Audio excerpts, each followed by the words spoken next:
विद्यार्थी मित्रांनो, महाराष्ट्र गट क सेवा संयुक्त पूर्वपरीक्षा 2026ची न्यू अपडेट्स आजच प्रकाशित झालेली आहे बघा. दिनांक 5 ऑगस्ट 2026 यामध्ये ज्या विद्यार्थ्यांनी फॉर्म भरले नसेल त्यांना अजून मुदतवाढ देण्यात आलेली आहे.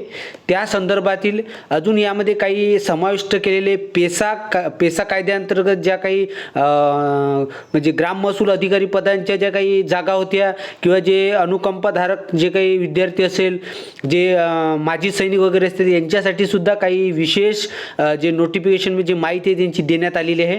तर त्या संदर्भातली नोटिफिकेशन आपण वाचूया बघा.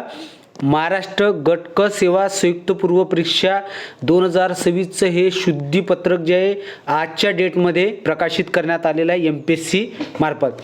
बघा, जाहिरात 25 जून 2026ची जाहिरात आहे. महाराष्ट्र बघा आयोगामार्फत महाराष्ट्र गट क सेवा संयुक्त पूर्व परीक्षा 2026 मधून एकूण 2719 रिक्त पदे भरण्यासाठी दिनांक 25 जून 2026 रोजी जाहिरात प्रसिद्ध करण्यात आली होती.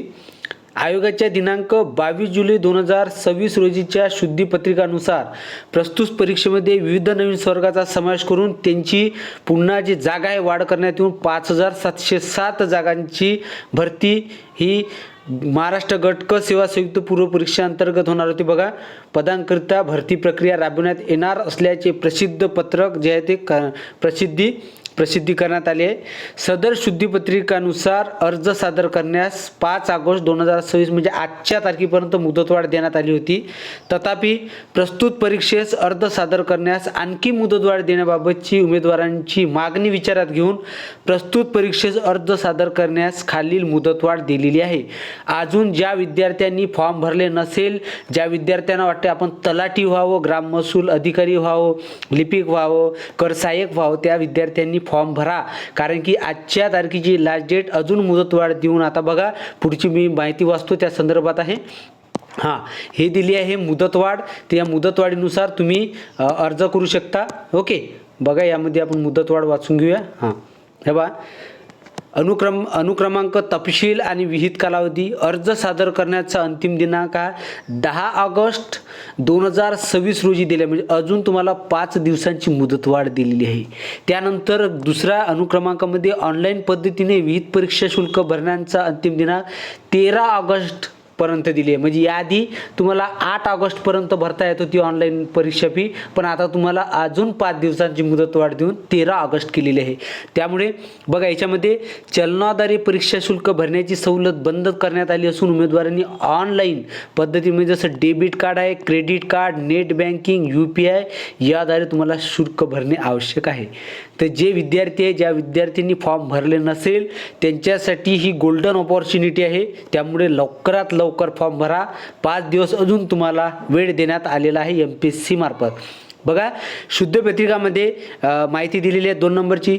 सदर शुद्ध पत्रिकानुसार महाराष्ट्र गट सेवा संयुक्त पूर्व परीक्षा 2026 मधील ग्राम महसूल अधिकारी म्हणजेच आधीची तलाठी संवर्गाकरिता अर्ज सादर करणाऱ्या उमेदवारांकरिता वयोमर्यादा गणण्याचा दिनांक अर्ज स्वीकारण्याच्या अंतिम दिनांकास म्हणजे 10 ऑगस्ट 2026 असा राहील.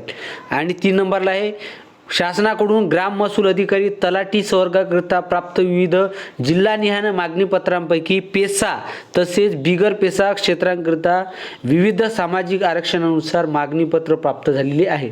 यापैकी चंद्रपूर जिल्ह्यातील पेसा क्षेत्राकरिता अनुसूचित जमातीच्या प्रवर्गासाठी पदे उपलब्ध झाली आहे. त्यानंतर 4थ्या नंबरला दिले सदर पेसा क्षेत्रातील आरक्षणामध्ये शासनाच्या सूचनेनुसार वाढ किंवा बदल होऊ शकते. त्यानंतर 5व्या नंबरला दिले, आपण वाचून घेऊया 5व्या नंबरची सूचना पुन्हा.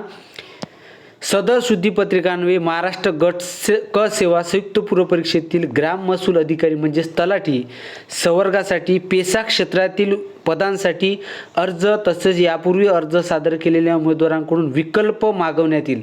म्हणजे आता विकल्प असणार आहे, तो तुम्हाला तिथे भरायचा आहे.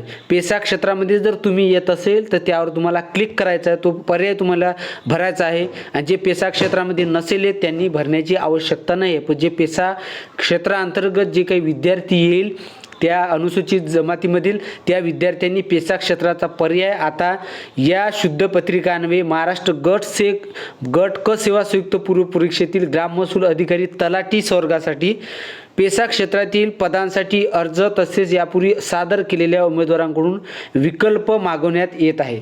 सदर दाव्याच्या अनुषंगाने अर्ज विकल्प सादर करणाऱ्या उमेदवारांनी पुढील सूचनाचे पालन करणे अनिवार्य. आता बघा पालन कसं करायचं बघा, यांनी माहिती दिली आहे काही पेसा संदर्भातील विद्यार्थ्यांसाठी.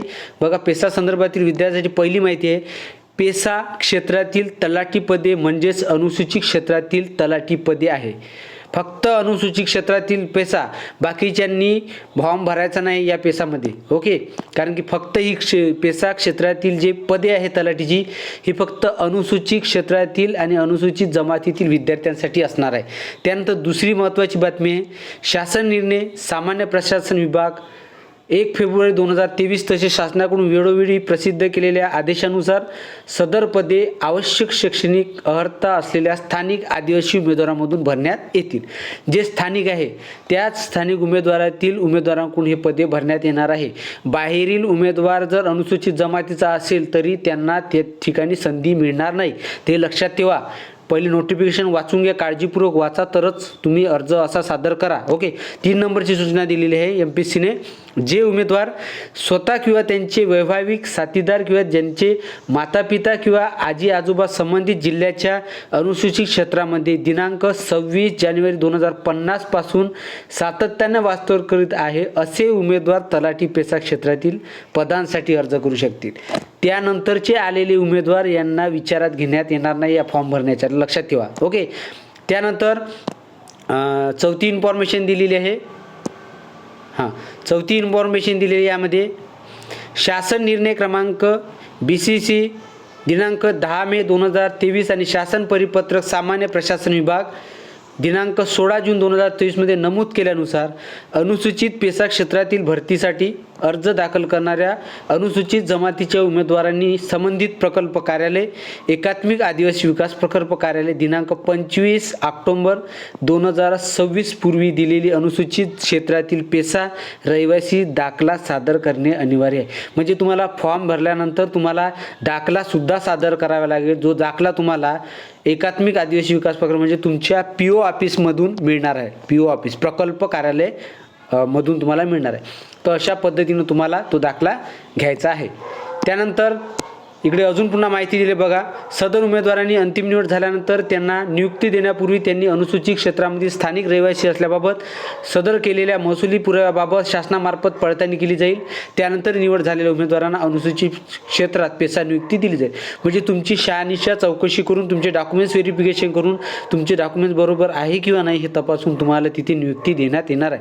6व्या नंबरला माहिती दिलेली MPSCने पेसा क्षेत्रासाठी आरक्षित पदाकरता अर्ज सादर करण्यासाठी तसेच यापूर्वी प्रस्तुत परीक्षेस अर्ज सादर केलेल्या उमेदवारांनी ऑनलाईन अर्ज प्रणालीमध्ये पुढील बाब नमूद करणे अनिवार्य आहे. आता यामध्ये बघा काय दिलेलं आहे, आपण पेसा क्षेत्रातील चंद्रपूर रहिवासी आहात का, होय किंवा नाही. तर अशा प्रकारचा तुम्हाला एक पर्याय देणार आहे. तुम्हाला होय असेल तर ठीक आहे, नसेल तर नाही, अशा प्रकारचं तुम्हाला हे करायचं लागेल. ओके, 7व्या नंबरला बघा काय दिली माहिती, यापूर्वी प्रस्तुत परीक्षेकरता अर्ज सादर केलेल्या उमेदवारांनी वरील प्रमाणे कारवाई केल्यानंतर प्रस्तुत दाव्यांना नव्याने अर्ज करण्याची आवश्यकता नाही.